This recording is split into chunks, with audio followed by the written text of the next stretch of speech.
Today funny comedy jokes. ఆడవాళ్లతో మామూలుగా ఉండదు. ఒక ఆవిడ విచారంగా కూర్చొని బాధపడుతుంది. అటువైపు వచ్చిన ఓ సన్యాసి ఆమె దుఃఖానికి కారణం తెలుసుకోవాలనుకున్నాడు. సన్యాసి: ఓ స్త్రీ, ఏమిటి నీ బాధ? ఆమె: జీవితంలో సంతోషమే లేదు స్వామి. వెంటనే ఆ సన్యాసి తన చూపుడు వేలను అక్కడున్న రాయికేసి చాచాడు. ఆ రాయి బంగారు రాయిగా మారిపోయింది. సన్యాసి: ఇప్పుడు సంతోషమేనా? ఆమె: ఆ అదొక రాయే కదా. ఈసారి తన చూపుడు వేలతో పక్కనే ఉన్న చెట్టుని బంగారు చెట్టుగా మార్చేశాడు. సన్యాసి: ఇప్పుడేమంటావు? ఆమె: అదొక చెట్టే కదా. మళ్ళీ చూపుడు వేలును ఇంటి వైపు చూపించాడు. ఇల్లు బంగారు ఇల్లుగా మారిపోయింది. సన్యాసి: ఇది చాలా? ఆమె: అదొక ఇల్లే కదా.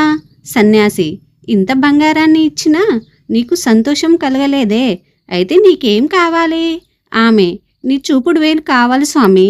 Please subscribe my channel. Like కొట్టండి, షేర్ చేయండి. Watching my video please.